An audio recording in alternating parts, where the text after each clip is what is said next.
আসসালামু আলাইকুম। থাম্বনেল দেখে যেটা চিন্তা করছেন যে পিনাকি কিভাবে অ্যাডভোকেট সাইফুল ইসলাম আলিফকে মারল, সেটা জানার আগে আপনাদেরকে একটু স্মরণ করিয়ে দেই। 2019 সালে ফেব্রুয়ারি বা মার্চ, এই সময়টাতে, আমার ঠিক স্মরণ নাই, আমি একটা করেছিলাম, একটা ইসকন নিয়ে একটা পর্ব করেছিলাম। সেই ইসকনের পর্বটাতে দেখানো হয়েছিল যে ইসকন যে একটা জঙ্গি সংগঠন এবং এরা একত্রিত হচ্ছে, সংঘবদ্ধ হচ্ছে এবং এদের মূল টার্গেট হচ্ছে একটা বিশাল গণহত্যা চালানো। এটার জন্য তাদের অর্থ, তাদের ট্রান্সপোর্টেশন সুবিধা, তাদের অস্ত্র, তাদের সব ধরনের সুযোগ সুবিধা, এবং তারা যেটা করছিল সরকারি অফিসগুলোতে বড় বড় পদে যারা আছে তাদেরকে তারা টাকা পয়সা দিয়ে, নারী দিয়ে এইভাবে হাতে নিচ্ছিল। যে কারণে বিভিন্ন জায়গায় যখনই কোথাও কোনো আপনার এমনকি হিন্দুদের সাথেও তাদের বিভিন্ন মন্দির দখল নিয়ে গ্যাঞ্জাম হয়েছে, সেই গ্যাঞ্জামগুলোতেও দেখা গেছে ইসকনের সংখ্যা কম, কিন্তু পুলিশ প্রশাসন সবসময় তাদের পক্ষে দাঁড়িয়েছে, যে কারণে তাদের সাথে পারা যায়নি। তো ওই সময় কিছু কিছু বিশেষজ্ঞ আছে, সেই বিশেষজ্ঞদের নাম বলতে চাই না, আর ঝামেলা আর বাধাইতে চাই না, কারণ 5 বছর অনেক যন্ত্রণা সহ্য করে আসছি, তো একটু শান্তিতে থাকতে চাই। হ্যাঁ, তো তারা বলেছিল ইসকন নাকি একটা তাবলিগ সংগঠনের মতো, এরা তাবলিগের মতো গান টান গায়, হ্যাঁ, এরা কৃষ্ণ ভাবনা করে, তো এটাই হচ্ছে তাদের মূল কাজ। এখন দেখেন বাংলাদেশের সবচেয়ে বিষফোড়া হয়ে দাঁড়িয়েছে ইসকন। আমি ইসকনের এই হত্যাকাণ্ডে ডেইলি স্টারের একটা নিউজ গতকালকে করেছে, Chinmoy followers clash with cops in Chittagong, lawyer killed. এটা হচ্ছে ডেইলি স্টারের সংবাদ। আর প্রথম আলো নিউজ করেছে, সময় নিউজ করেছে, চট্টগ্রামে আইনজীবীকে হিন্দু ভেবে হত্যা করলো দুষ্কৃতিকারীরা। বুঝছেন তো, হিন্দু ভেবে কারা হত্যা করেছে? তার মানে মুসলমানরা হত্যা করেছে। তো সমস্যাটা এইখানেই। এখনো পর্যন্ত এই গণমাধ্যমকে কিছুই করা হয় নাই, গণমাধ্যমে কিছুই হয় নাই। সময় টেলিভিশনের সাকি এখানে এখন পর্যন্ত তাদের হয়ে কাজ করে। কমল দে এখনো পর্যন্ত, এই যে নিউজের সাথেও সম্ভবত কমল দে জড়িত আছে, সে ওইখানে এই নিউজ করেছে, সময় টেলিভিশনে কালকে থেকে যাচ্ছে। এখন এটা বিচার করবে কে? আপনাদের গত 2 দিন ধরে দেখছি যে সবাই পিনাকির পেছনে লেগেছে, কারণ পিনাকি হচ্ছে ওই যে প্রথম আলোর সামনে গিয়ে গরু জবাই করেছে, এটার জন্য। পিনাকির অতীত, পিনাকি গণজাগরণ মঞ্চের সাথে ছিল, পিনাকি অনেক বাম করেছে, পিনাকি হুজুরদের বিরুদ্ধে অনেক কথা বলেছে, জামাতের বিরুদ্ধে অনেক কথা বলেছে। পিনাকির প্রতি আপনার ক্ষোভ থাকুক, সন্দেহ থাকুক, কোনো সমস্যা নাই, কিন্তু পিনাকি যেটা করেছে এই গেল 2-3 বছরে, পিনাকির যে অবদান এইটুকু আপনাকে স্বীকার করতে হবে। আর প্রথম আলোর সামনে যেটা করেছে, প্রথম আলোর সামনে ওই সময় ডাকা ঠিক ছিল কিনা, ওই সময় দাড়ি টুপিওয়ালা লোকজনের যাওয়া ঠিক ছিল কিনা, এত এত ডর ভয় দেখায় না লাভ নাই।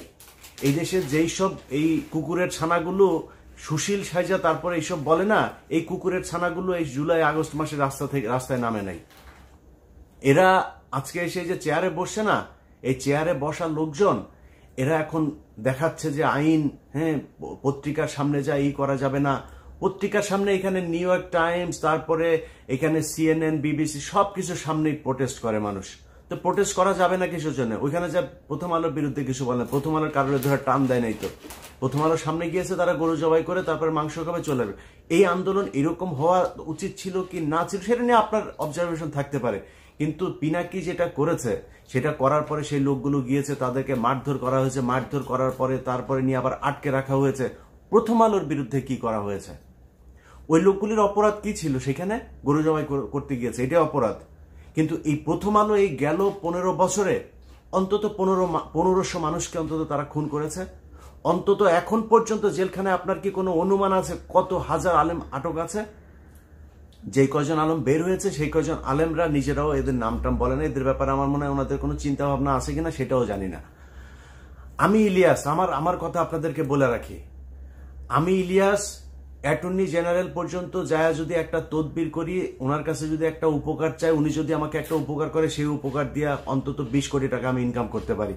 আমি ইলিয়াস করি না। অ্যাটর্নি জেনারেলের কাছে যায় জিজ্ঞেস করেন, যতবার তাকে ফোন করেছি এই রাষ্ট্রের জন্য ফোন করেছি, এই আলেমদের ছাড়ানোর জন্য ফোন করেছি, বাবুল আক্তারের কথা বলেছি, বিডিআর এর হত্যাকাণ্ডে যারা আছে তাদের কথা বলেছি, কোনোদিন পার্সোনাল কোনো ইন্টারেস্ট নিয়ে তার কাছে যায়নি। জিজ্ঞেস করেন যায়। তো উনি আইনের ভেতরে থেকে যতটুকু সম্ভব হয়েছে, কিন্তু আলেম যারা আছেন আপনারা তো তাদের সাথে জেল খেটে এসছেন, দেখেন নাই তাদের কি অপরাধ। আসিফ নজরুল বলে যে এই ডিজিটাল নিরাপত্তা আইন, সে আমাকে ওই দিন ফোন করে বলছে যে আপনার এখন সমস্যা কি, আপনি চলে আসেন, আপনার শুনলাম পাসপোর্ট নিয়ে সমস্যা। আরে আসিফ নজরুল, আপনি আমার পাসপোর্ট নিয়ে উনি দেখবেন। আরে আসিফ নজরুল ভাই, আপনি আমার পাসপোর্ট নিয়ে দেখবেন, আপনি এসবি রে বলেন না, পাসপোর্ট অফিসে বলেন না, ওদের যদি বাপের ক্ষমতা থাকে আমার পাসপোর্ট আটকায় রাখতো, ওদের বললেন ক্ষমতা থাকে, উনি আমাকে এই হেল্প করতে চায়। আপনার কাছে এই হেল্প চাই না তো ভাই, আপনার কাছে জীবনে কোনোদিন কোনো পার্সোনাল ইন্টারেস্ট নিয়ে জীবনে ইলিয়াস যাবে না। কিন্তু আপনি এই যে আলেমরা এখন পর্যন্ত আটকে আছে, ডিজিটাল সিকিউরিটি অ্যাক্টে অনেক আলেম আটক আছে, আপনার সেখানে ভূমিকা কি, আপনার পদক্ষেপ কি, আসলে কি কিছু নেওয়া হচ্ছে? কিছুই নেওয়া হচ্ছে না। এখন বালের এক আইন দেখাচ্ছে, ওইখানে প্রথম আলোর সামনে যাওয়া যাবে না, ডেইলি স্টারের সামনে যাওয়া যাবে না, কালবেলার সামনে যাওয়া যাবে না, হাজার হাজার পুলিশ আর্মি যায় সেখানে ভরে। আরে বেটা, তুই যে চেয়ারে বসিস ওই চেয়ারটাই তো জোর করে দখল করে শেখ হাসিনা কি তোর কি ওইখানে বসাইছে? তুই নির্বাচন করে আসছিস, তুই কোন সংবিধানের কোন ধারায় তুই এই চেয়ারে বসছিস? তুই এখন ঈদ আইন দেখাস। এই দেশ বিপ্লবের মধ্যে আছে, বিপ্লব করে আদায় করতে হবে। গতকালকে সাইফুল ইসলাম আলিফকে সেখানে খুন করা হইলো, গোয়েন্দা সংস্থা কি বাল ফালাইছে সেই জায়গায়। এই যে 33 আপনার ডিভিশনের যে জিওসি, এই যে এখন জাহাঙ্গীর আলম ডিজিএফ এর চিফ, তার এখন তার কাজ কি, সে কি করছে? আসামিরা বাংলাদেশের ভেতরে এখন পর্যন্ত আছে, সে ধরছে না কেন? হত্যা মামলার আসামিরা ঘুরে বেড়ায়, তাদেরকে ধরা হয় না। কাজ কি আর্মির, সেনাবাহিনীর, গোয়েন্দা সংস্থার কাজটা কি? সাইফুল ইসলাম যে বের হলে ওকে মারবে জানে না? সামনেই তো ওরা ত্রিশূল নিয়ে দাঁড়ায় ছিল, এই খবর সেনাবাহিনীর কাছে ছিল না, মারলেন না কেন? পিনাকি যায় সেটা মারাইছে, তাইলে পিনাকির যেহেতু দোষ, তো পিনাকি এখানে প্রথম আলোর সামনে বিশাল ঘটনা ঘটলো, ওইটাও পিনাকি দোষ করছে, এই জন্য এটা ঘটছে। যারা এই 2 দিন সুশীল বাক্য ছাড়লেন, তারা এটা ঠেকাইতে পারেন নাই কেন? যেই দিনের ঘটনা, যেদিন ঘটনা এই পিনাকির ওই ঘটনার পরে 5 জনকে ধরে নিয়ে গেল তেজগাঁও থানায়, সারা রাত তাদের বলা হলো সকালে ছেড়ে দিবে, সকালে বলছে যে তাদেরকে করে দিবে। আমি ওইখানে 3.5 ঘন্টা লাইনে ছিলাম। আমি বলেছিলাম যে তাদেরকে যতক্ষণ না ছাড়াবো, এটার জন্য যত খারাপ পরিস্থিতি তৈরি করার প্রয়োজন হয় সেটা করা হবে। তাহলে যদি নাকি না ছাড়তো তাহলে সেটা হইতো। তো ছাড়তে দেরি করলেন কেন? 3.5 ঘন্টা কেন আমার বসায় রাখলেন? 3.5 ঘন্টা পরে যায়, তারপরে ডিসি এসে সেটাকে সেই 5 জনকে ছাড়লেন। তার আগেই তো ছাড়তে পারতেন। এখন আপনারা চিন্তা করেন যে দেশের অবস্থা এই হয়ে যাবে, সেই হয়ে যাবে, তৃতীয় পক্ষ এখানে সুবিধা নেবে। তো তৃতীয় পক্ষ সুবিধা নিবে, ওই দিনই তো 3টা কলেজের মধ্যে মারামারি। সেই কলেজের ওগুলি গোয়েন্দা সংস্থা ঠেকাইতে পারে নাই কেন? সেগুলো ঠেকানো উচিত ছিল না? ইসকন এখনো পর্যন্ত যেগুলো করে, ইসকনের লোকজনদের ধরেন না কেন? এই যখন আমি ভিডিও বানাচ্ছি বাংলাদেশ সময় গভীর রাত, এই সময় পর্যন্ত শুনলাম যে তারা বিভিন্ন পাহাড় টাহাড় বিভিন্ন জায়গায় ইসকনের লোকজন জড়ো হয়ে তারা সমাবেশ করছে, তারা কিভাবে মুসলমানদের উপরে হামলা করা যাবে এইসব নিয়ে ঐক্যবদ্ধ হচ্ছে। তো এটা তো গোয়েন্দা সংস্থার কাজ, কিছু করছেন কি আপনারা? এখন প্রথম আলো, ডেইলি স্টার আর হচ্ছে গিয়া এই এইটা হচ্ছে বাংলাদেশের সবচাইতে সেন্সিটিভ জায়গা।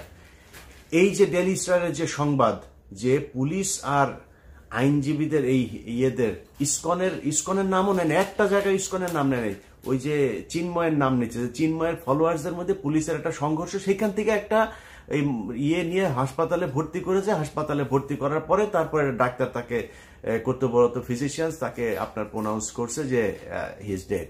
এখন এর বাইরে কোনো তথ্য তারা জানে না, তারা এইভাবে একটা মিস ইনফরমেশন মানুষের মধ্যে ছড়াই দিল। এটা তাদের সূক্ষ্মভাবে এইভাবে গত 15 বছর করেছে, এখনো করবে, সামনেও করবে। এদেরকে সুযোগ দেয়া যাবে না। যে যত বালের আইন মাইন যত বালচাল শিখান, কোনো সমস্যা নাই। ডেইলি স্টার, প্রথম আলো, আপনার এলাকায় যারা কিনা এদের এই যে পত্রিকার ইটি দেয় না, এদেরকে বলতে হবে এটা আমার মত প্রকাশের স্বাধীনতা। প্রথম আলো, ডেইলি স্টার যেমন মত প্রকাশ করে না, আমার মত প্রকাশের স্বাধীনতা। যে এরা হচ্ছে গিয়া অন্য দেশের এজেন্ট, এরা পত্রিকা না। ডেইলি স্টার, প্রথম আলো এই দেশের দুষ্কৃতিকারী, তারা দেশদ্রোহী, তারা পত্রিকা না, পত্রিকা সাংবাদিক না। এদের পত্রিকা টেলিভিশন। আপনি যিনি দিনাজপুরে বসে আছেন চট্টগ্রামের ঘটনার জন্য আপনার খারাপ লাগছে না? যিনি চুয়াডাঙ্গায় আছেন খারাপ লাগে না? জামালপুর আছেন খারাপ লাগে না? কুমিল্লায় আছেন খারাপ লাগে না? ব্রাহ্মণবাড়ি আছে খারাপ লাগে না? আপনি ওইটার জবাব নিতে চান, ওইটার প্রতিশোধ নিতে চান? আপনার এলাকায় বসে আপনি প্রতিশোধ নেবেন। প্রথম আলো, ডেইলি স্টার, কালবেলা এরা কোনো পত্রিকা না। এরা এই দেশের দুষ্কৃতিকারী, বিপ্লব চলছে, বিপ্লবের মাধ্যমে সেটাকে মোকাবেলা করতে হবে। আইনগতভাবে যদি মোকাবেলা করতো তাহলে সরকার এতদিনে করতো, কোনো কিছুই করে নাই। এবং প্রথম আলো, ডেইলি স্টার তার লোকজন সব ইউনুস সরকারের পিছনে আশপাশে বসায় রাখছে। ডক্টর মোহাম্মদ ইউনুস তো কাউকে চেনেও না ঠিক মতো। তো উনি মনে করছেন ভালো মানুষ, উনি মনে করছেন ও এই দক্ষ মানুষ, পড়াশোনা করেছে, ভালো বোধহয় ইয়ে করবে। কিন্তু এই যে পড়াশোনার পাশাপাশি যে সে যে প্রথম আলোতে কোচিং করেছে, এই দিল্লিতে গিয়ে কোচিং করেছে, সেটা তার ডক্টর মোহাম্মদ ইউনুস জানে না। তো তাদেরকে নিয়ে বসায় রেখেছে, তারা তাদের মতো করে কাজ করছে। অতএব আইনগতভাবে প্রথম আলো, ডেইলি স্টার এদের বিরুদ্ধে এরা কিছু করবে না। আমি একটা ডকুমেন্টারি তৈরি করলাম, সব দেখাইলাম সেইখানে, তারপরে ওইটার পক্ষে কোনো ব্যবস্থা তো নাই। ওনারা উপরের লেভেলে সবাই বসে বসে প্রথম আলোর পক্ষে করে, আপনার ফেসবুকে পোস্ট করে। মানে আমার নিয়েও কিছু বলে না, ডকুমেন্ট নিয়েও কিছু বলে না, প্রথম আলোর পক্ষে পোস্ট করে। এই যেটার জন্য এই যে গেল কয়দিন ধরে আপনার এই 2 দিন আগেও ধরেন এই যে স্বামীর সাথে যেটা হইলো আমার, সে এখানে পোস্ট করেছে আরেক, মানে ওরা ইসকন নিয়ে এর আগেই করেছে। এই গ্রুপ, এই যে শাহেদ আলম, তসলিম এই যে গ্রুপটা আছে না, এরা ইসকনের পক্ষে এসে তারপরে দিল। তসলিম তোর না ইসকন না বলছিলি যে তুই এরা নাকি খুব করে, আপনার তোর ওই যে মানে খুব নিরীহ টাইপের ধর্ম পালন করে, তুই বিশাল আকারে এক বিশ্লেষণ করছিলি। আমি বলছিলাম যে ওরা সরকারি কর্মচারীদেরকে টাকা দেওয়া কিনছে এবং এইভাবে বিভিন্ন জায়গায় লোকজন বাড়াচ্ছে। সেটা ঘটলো আজকে ঘটেছে। অতএব তুই সেদিন ঠিক ছিলি না, আমি ঠিক ছিলাম। এইভাবে আপনার বিভিন্ন সময় এই তথ্য সন্ত্রাসের মাধ্যমে এইসব সাংবাদিক পরিচয় দিয়ে, সংবাদপত্র পরিচয় দিয়ে, এইসব পরিচয় দিয়ে এটা চলতেই থাকবে। অথবা আপনাদের কাছে অনুরোধ, আপনার এলাকায় যে এই প্রথম আলো, ডেইলি স্টার, দিল্লির যে আছে, এদেরকে যারা নিয়ে যাবে তাদেরকে আপনাদের মত প্রকাশের স্বাধীনতা প্রকাশ করতে হবে তাদের সামনে গিয়া। এই সাইকেলে করে, মোটর সাইকেলে করে আপনার বাড়িতে গিয়ে পত্রিকা টত্রিকা দিয়ে আসে না, যারা কিনা ওইখানে এজেন্ট আছে না, তাদের কাছে যে আপনাদের মত প্রকাশের স্বাধীনতা প্রকাশ করতে হবে, যা বলার সেটা বুঝা নিয়ে। অতএব এখন এই সাইফুল ইসলাম আলিফের যে হত্যাকাণ্ড, এই হত্যাকাণ্ড নিয়ে আসলে মানে প্রথম আলো, ডেইলি স্টার সহ এই যে এই পত্রিকায় সুশীল মার্কা যারা বসে আছে না, এখানে সবই বেশিরভাগই ওদের লোকজন। সো আপনার এখন হয়তো একটা পরিস্থিতির কারণে একটু চুপ হয়ে আছে, তারপরে সবল দিচ্ছে, মাঝে মধ্যেই ফোঁস করে উঠছে। এই ডেইলি স্টার, এটা হচ্ছে তার আর একটা প্রমাণ। তো আমরা কিছু বলার নাই, এই দেশে মুসলমানরা এখন সংখ্যালঘু।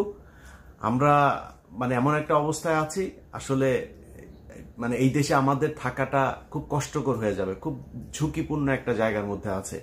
কারণ ওরা সবাই চায় এই দেশটা ভারত নিয়ে নেক, ভারতের সাথে মার্চ করুক।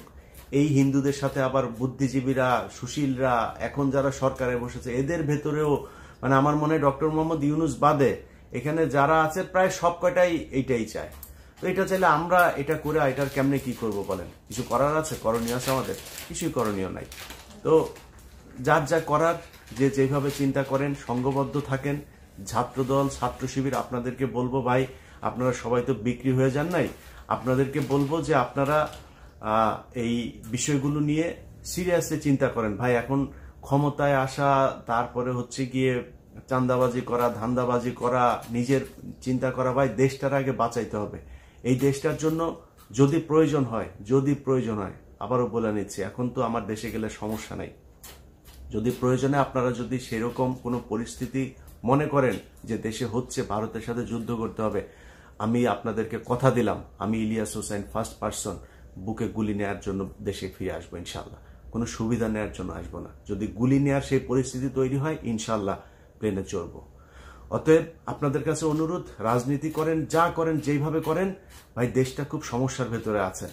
এই দেশের বিপ্লবটা শেষ হয় এবং অনেক কিছু এখন পর্যন্ত করতে হবে, সেটা বিপ্লবের মাধ্যমে। আপনাদেরকে এর আগের বার বলেছি যে এই যে আপনার ছায়ানট, তারপরে উদিচি, এগুলো আছে না, এরা এই যে শিল্পকলা একাডেমির করে দখল করে রাখছে। আমি জানি না সেটার অবস্থা কি।